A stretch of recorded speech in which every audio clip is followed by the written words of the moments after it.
The time that she had so long been dreading had come at last. For so long it had been just ahead of her, just leering round the corner, that she had become accustomed to the thought of it, had almost ceased to believe in its inevitability. Now it was no longer round the corner, but standing on her doorstep, hammering on the knocker, clanging at the bell. Now turn her head this way or that, she could not avoid seeing it. She was at the end of her tether. She had only 6 shillings in the world. For years there had been that charming little Queen and house in Westminster, where she had lived with her 2 maids and her Skye Terrier Mops. Then she had let one of the maids go, and there had followed the period of 1 servant and Mops. When the time came when she could no longer support such an establishment, she had moved into a nice little flat in Ebury Street, and had got along with the help of a woman by the day. That had lasted 2 years. Then her dividends had still further declined. Mops, too, had declined and died. She had moved into 2 rooms, quite pleasant ones with a southern exposure, and done her own work. That had lasted for 3 years, during which time all her friends had seemed to lose sight of her, and her hair had gone quite grey. At the end of the 3 years her resources, which she believed to have dwindled as much as possible, suddenly collapsed still further, almost reaching the disappearing point. Now her income was not sufficient for her to live on. Every now and again she had to draw on her capital. She could not keep the 2 rooms, so she rented a small dingy one above a second-hand bookshop owned by a Mr. Bagshot. She had lived here just 18 months, but she was very adaptable and had become so used to the life that she felt that she had lived in the small room in the shabby street for years. Mr. Bagshot was a handsome old man with an invalid wife. Ethel Maynard was just the quiet sort of tenant they had been looking for. She was a lady, and they appreciated that. She was gracious, and she was cheerful. They often said to each other that she was like a sunbeam in the house. Every day she went into Mrs. Bagshot's room and chatted cheerfully with her for a little while, but she never talked of her past. She had never cared much for reading. Her earlier life had been filled with other things: hunting, dogs, theaters, dances, charitable affairs, and visits abroad. Even when all these things were taken from her, she had not turned to reading. It was an undiscovered pleasure. She had walked in the parks or strolled through the shops, where she had occasional glimpses of friends of far-off days. She had done fancy work, and had gone to sit in the church to listen to the organist practice. But from the time she had come to live with the Bagshots, she had taken to reading books. She read all sorts of books, novels, biography, travel. As soon as she had finished with one lot, Mr. Bagshot would supply her with another. She kept 2 or 3 going at a time. She found that she could get through more books in this way, and the change of print rested her eyes. She wondered if she could ever read enough to make up for not having begun earlier in her life. And here was a whole shop full of books at her command.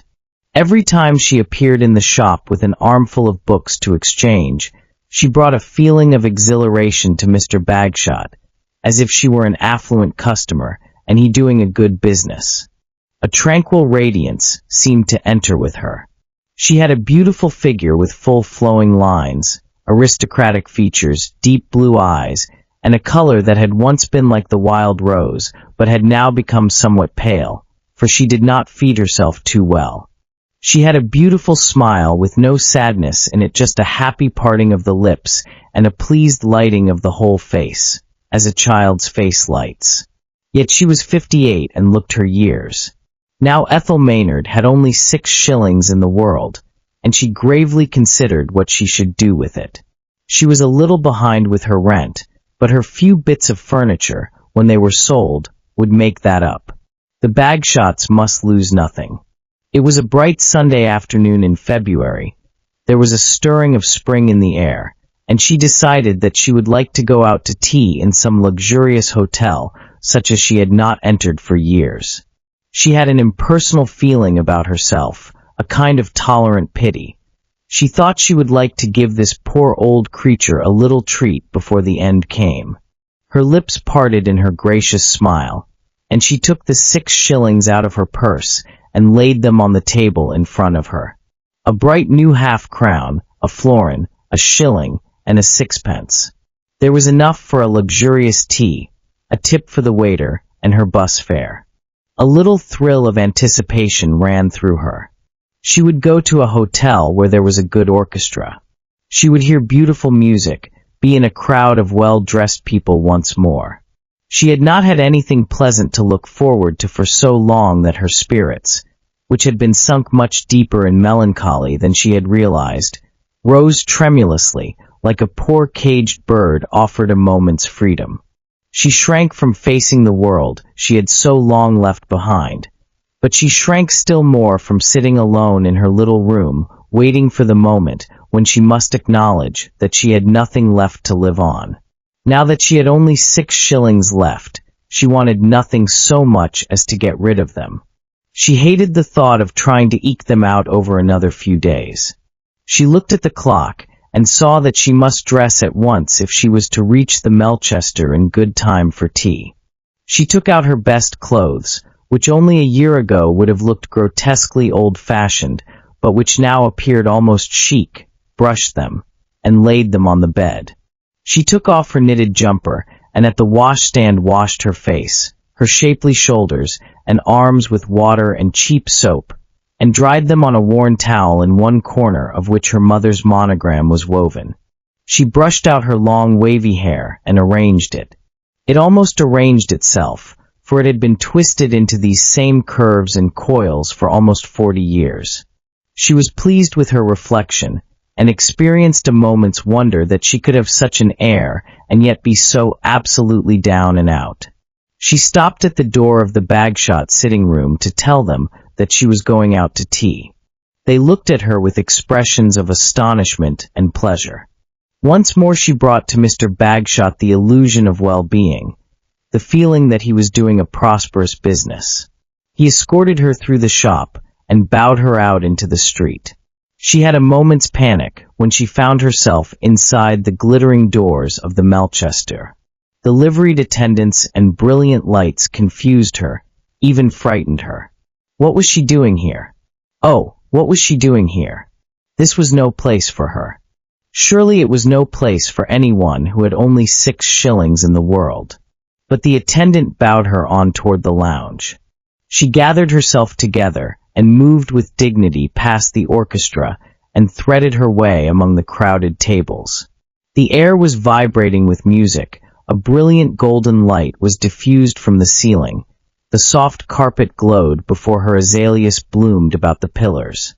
She walked on and on till a waiter indicated a small table standing in front of a couch against the wall. She sank into it with a gasp. She felt that she could not have walked a step farther. It was a curious thing that her entrance into the lounge had made almost as deep an impression on the people there as its atmosphere had made on her. Every head turned to look at her. She had entered, gracious, hesitating, like a being from other times. Yet in that flattering light her clothes did not look shabby. Her worn ermine scarf and her way of wearing it were perfect. Her walk alone and the carriage of her head set her apart from the other women. And the expression of her face, at once magnanimous and trustful, made every man look at her a second time, with a wistful feeling as for something he had lost or never had. An agreeable young waiter placed the menu before her, glancing deferentially into the face whose expression was so different from the faces to which he was accustomed. She ordered buttered toast, China tea, and some iced cakes.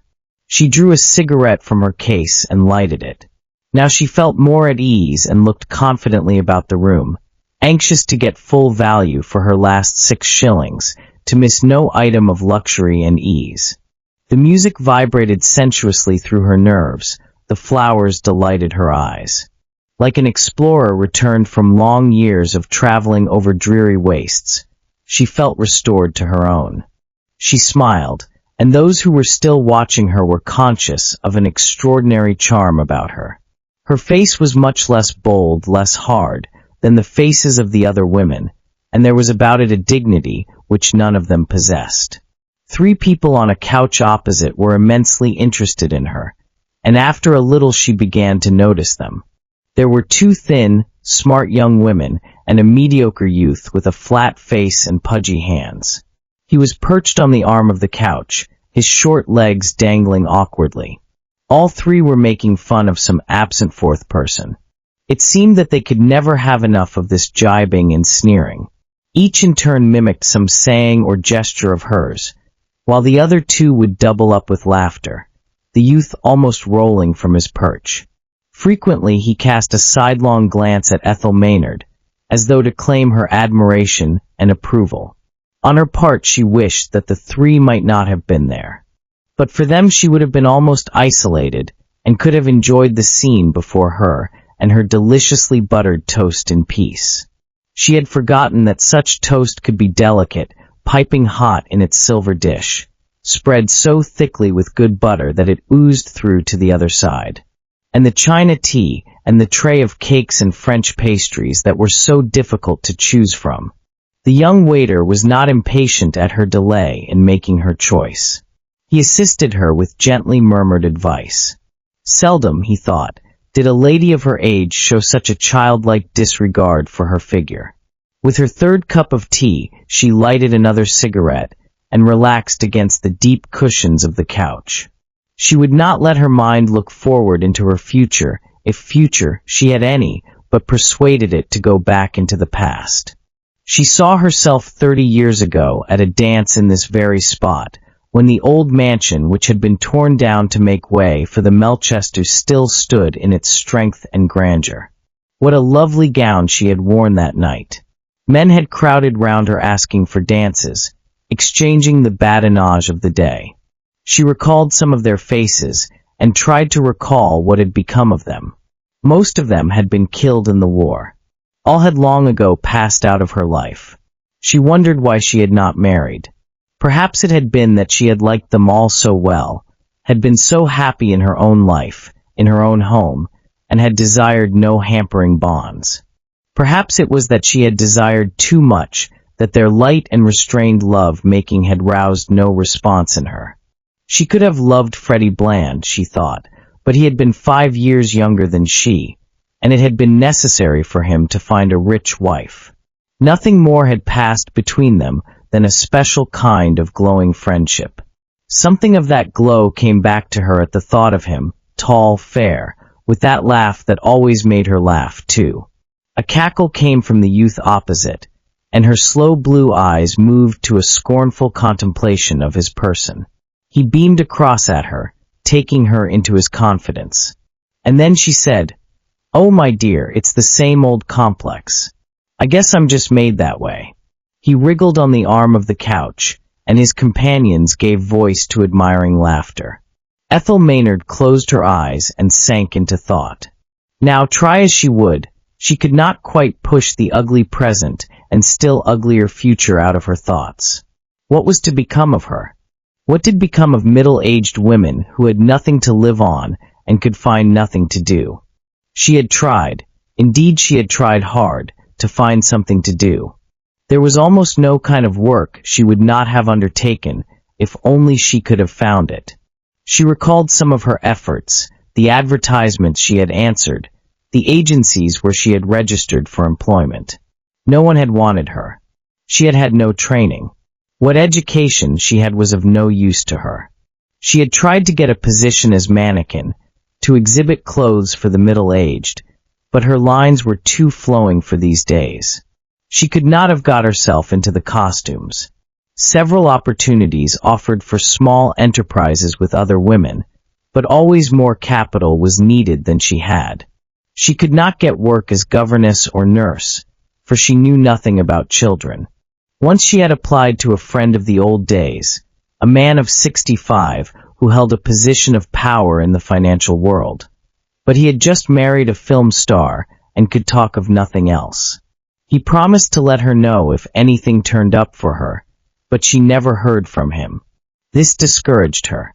She read of women who sealed up their windows and turned on the gas in such circumstances, but it seemed a messy thing to do, and she so disliked the smell of gas that the thought of being forced to take gulps of it, until she could take no more, was repellent.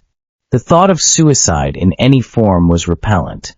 She could picture herself washing dishes in an almshouse, but she could not picture herself taking her own life. What a waste of time such thoughts were. Here she was in the very lap of luxury thinking such ignoble thoughts. She shook them from her strongly, as a large dog shakes the water from him as he emerges from the sea. She emptied the teapot and turned her eyes toward the orchestra. According to a fad of the time, they were playing dance music that had been popular years ago. Now came a slow, lovely waltz, one that she remembered dancing with Freddie Bland in the house that had once stood here. It came so suddenly into her consciousness, drawing her from the dark thoughts that had oppressed her, that she felt dazed. She scarcely knew where she was nor who she was. Was she a girl again? Her large eyes filled with tears. Through her tears her gaze moved down the room and rested at last on the figure of the head waiter standing by a pillar mounded with azaleas. He had a fine figure and an air of distinction. He looked infinitely more a gentleman, she thought, than the young man perched on the arm of the couch opposite, still giggling with his friends, still mimicking the absent one. The waiter turned his head and looked in her direction. Something in the movement troubled her. She knitted her brows and looked hard at him. A man went up to him and spoke, and in answering he smiled. Surely she knew that smile. He was coming toward her down the room. He glanced at her as he passed, then hesitated. He came to her side. Would Madame like anything more? Nothing more, thank you. Everything was quite all right. He looked searchingly into her face. An electric shock passed between them. All right, she gasped. No, everything is all wrong. You are Freddie Bland, aren't you? Oh, how terrible this is. Pity for herself was submerged by a great wave of compassion for him. She did not know how to face him, but she could not look away. His gray eyes looked steadily into hers. The three on the couch opposite were staring at them, open-mouthed. Again and again the orchestra repeated phrases of the old waltz. She was dazed. She was frightened. My poor old brain, she thought, is simply going to pieces. She would not have been surprised now if Freddie Bland had asked her for a dance. But he only said in his quiet, deep voice, I am going off duty now. I shall be outside the door in 5 minutes. Will you meet me there?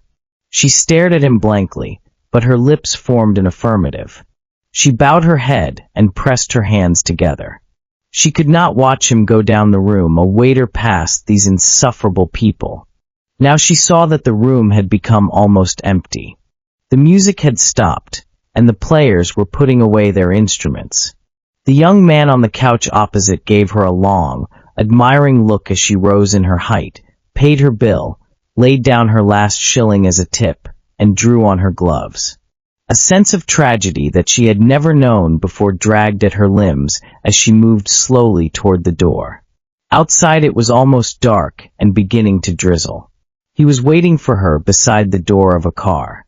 I wonder, he said, if you will mind coming for a little drive with me? It has been so long since we have met. Things have changed with me, as you see. I don't know how you will feel about going driving with a waiter. A smile flickered across his face. He looked searchingly into her eyes. I should like to talk with you, she murmured, and he helped her into the car. As they glided over the wet pavement, the lights coming out in the park, and above it a dusky yellow sunset cloud, she gave him a swift sidelong glance. She had said she would like to talk to him, but what was there to say? There was nothing in his bearing that asked for sympathy. Almost certainly he would shrink from that. Yet she had a feeling of gladness that they had been thrown together again in such ironically luxurious surroundings. She must say something. What a nice car. Yes. Not bad, he agreed. I suppose, of course, it belongs to the hotel. Oh no. It's mine. Yours. Yes. Why not? But I thought, he looked round at her, puzzled. Then things are not so well. Your circumstances, he laughed comfortably. Why, I can't complain. I'm well placed. It's a good job. Her expression was almost horrified, but she said quietly, I am so glad you like it. I was afraid. Afraid of what? She spoke almost sharply. Why, Freddie, you know very well that it's not the sort of position I had expected to find you in. I suppose it does seem odd to you. But when I consider my friends and the fix most of them are in, I feel fortunate. Military and naval men eking out a pension in the country. Fellows in business expecting to crash at any moment. Some with nothing at all to live on. I had no idea the salary was good. She felt more and more mystified. They were in a quiet street now. The car moved more quickly. Oh, the salary's not much. It's the tips. The tips. Oh, Freddie, how awful. He laughed, that gay infectious laugh of his which came back to her like the brightness of morning sunshine from the past. She could not help laughing, too. I can imagine, he said, how you feel about such things in your position. But women like you don't really know anything about life and how it is changing. You cherish the same ideas you held 30 years ago. You've never roughed it, you see. You've had no experience of its ups and downs. No experience of its UPS, she said. Just its downs. Something in her voice startled him. Aren't things going well with you? He asked sympathetically. Don't let us talk about me. I want to hear more of you. You can't think what a relief it is to me to feel that you like your job. But I'm frightfully sorry that you have had bad luck. Did you marry Ethel? No. But you did, didn't you? Yes. And was divorced long ago. She's dead. Where do you live? Oh, I've a couple of quite decent rooms. I'd like to show them to you. But perhaps, I'd love to see them, but, of course, I'm not in your set now. I'm not a proper sort of acquaintance for you, I know. But still for old time's sake I say, Ethel, do you remember some of the dances in the old house, just where the hotel stands? Meeting you has brought it all back. Will you really come to see my rooms? I'd like nothing so well. But if you knew all about me, perhaps you wouldn't think me a proper sort of acquaintance anymore. There was in her voice a little tremor, either of laughter or tears, he could not decide which. What about you? There was tenderness in his tone. Why, I live in one dingy little room above a dingy second-hand bookshop in a horrible street, and the money I paid for my tea tonight is the very last I have in the world. With a jerk he brought the car to a standstill at the side of the curb. You've knocked me flat, he said. I can't go on. After a silence, she said, I suppose it is a surprise to you, after thinking of me as always going on in the same old way. A surprise. That scarcely expresses it. I've always thought of you as being so beautifully safe and sheltered. And you still have the look. No one in that lounge had such a look of distinction and well-being as you. And none of the men equaled you, Freddie. Oh, I've never had really hard luck. My worst piece of luck was my marriage. We should have married, you know, Ethel. Yes. I've sometimes thought that. You know, I was pushed into my marriage. Perhaps, but you never loved me, Freddie. He gave a half-petulant grunt and started the car. She felt herself in a dream from which she would awake in her room above the bookshop, with her 6 shillings gone. They stopped before an apartment house and ascended in the lift. He led the way into a comfortably furnished sitting room. Still with the feeling of a dream, she examined his furniture, the various devices for his comfort in which he took a boyish pride. In a framed photograph of a house party, she was delighted to find herself as a girl in an enormous floppy hat. Oh, how funny I was then, and how nice, she exclaimed. You're funny and nice now, he declared. Funny, but not nice. I'm a battered old woman. That mirror gives you the lie. She looked in it and saw their 2 reflections. He showed her his large, airy bedroom with a 4-poster bed, which he said he had kept for sentiment. Now, he said, turning on the electric fire in the sitting room, shall we sit down and talk? Shall you mind telling me about yourself? She told him all there was to tell in her slow, melodious voice. As he listened, the compassion in his eyes deepened to tenderness. He talked then of himself, telling her almost all there was to tell. Reluctantly, she looked at the clock. "I must be going," she exclaimed. "Not till I have given you some supper. You've no idea what a good supper I can cook in my chafing dish." She watched him cook it, enthralled. Before such deftness, such efficiency, she felt clumsy, impractical. He quickly set a small table. Then in front of her, he placed the omelette garnished with mushrooms. With a napkin over his arm, he bowed deferentially. "Supper is served, madam," he said, with his air of a waiter. "Oh, don't," she cried. "It hurts me." She began to laugh hysterically.